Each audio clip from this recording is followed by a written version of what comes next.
I'm Sister Teresa Kelly, a very happy Salesian sister. I entered in 1955 at the ripe old age of almost 14. And if I had to live my life over again, I'd do the same thing because it has been the joy of my life.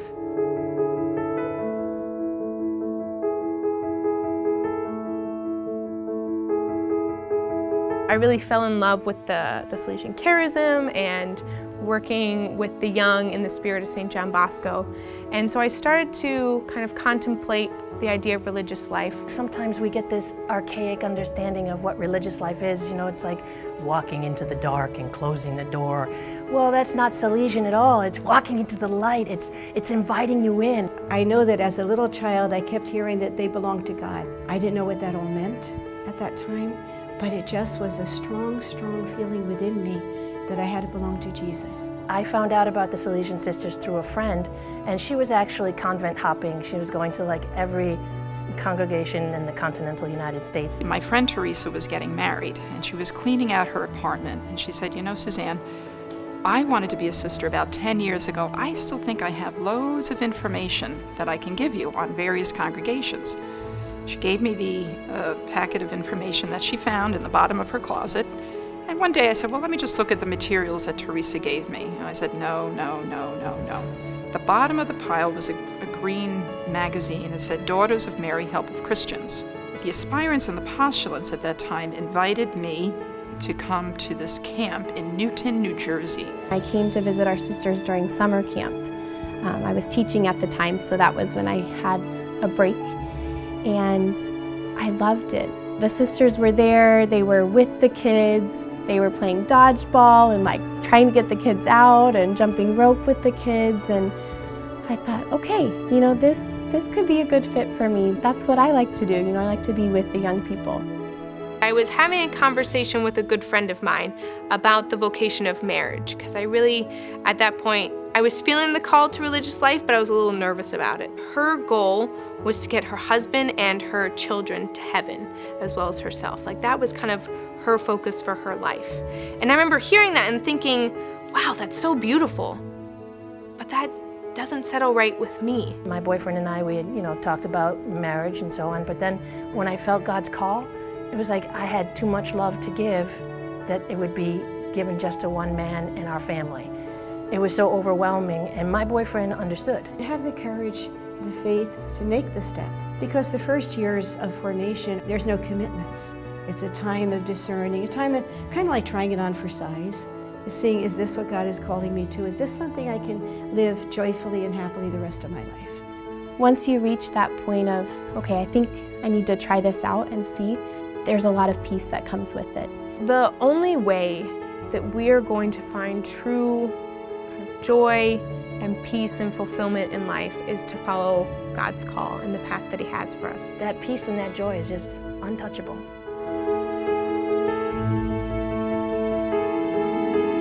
While God may be asking a son or daughter to be a religious, He's also going to take care of the family who's offering that son or daughter. You don't lose a daughter, you gain a congregation. In our communities, the parents become part of our family. It's just an extended family. They came to my profession and were able to be there to celebrate with us on that really special day. Once they realized that they were going to be a part of the Salesian family that I was also a part of, they were open to my vocation and excited for me.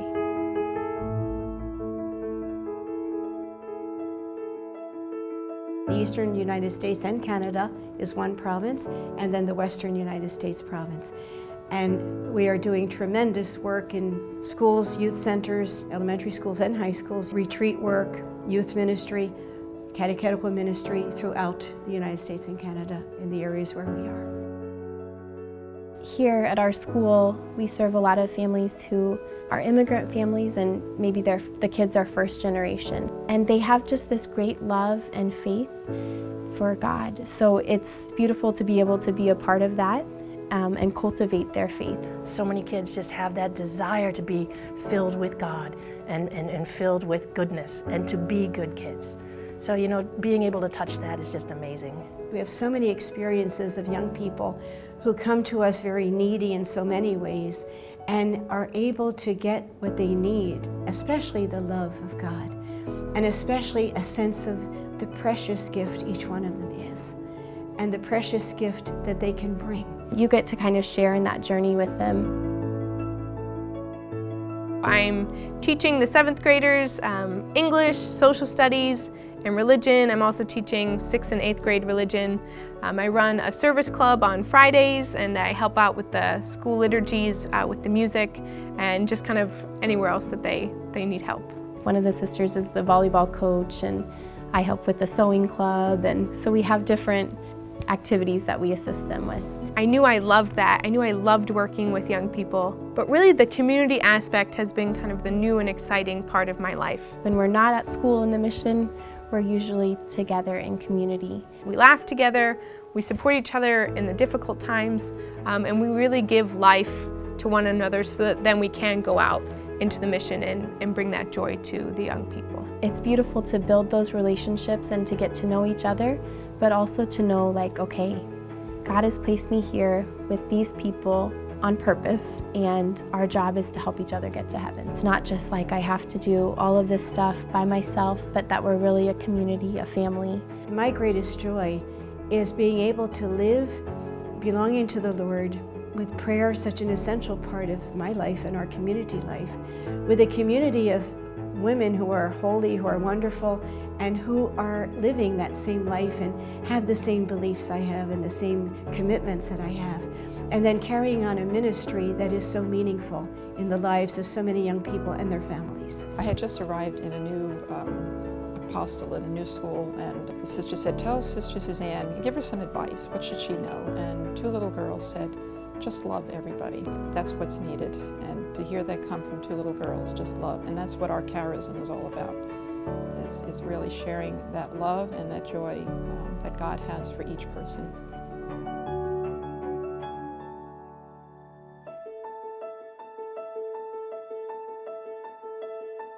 If you're called to this life, it's the most beautiful gift. It's the most beautiful gift for you, it's the most beautiful gift for your family, it's the most beautiful gift for the church. There is no way to compare the joy and the peace that you get from being totally dedicated to God. Following God's call has really brought me the greatest joy, and has really helped me not only to be a good sister, but just to be a fulfilled human being and finding where I'm called to in life and following through that.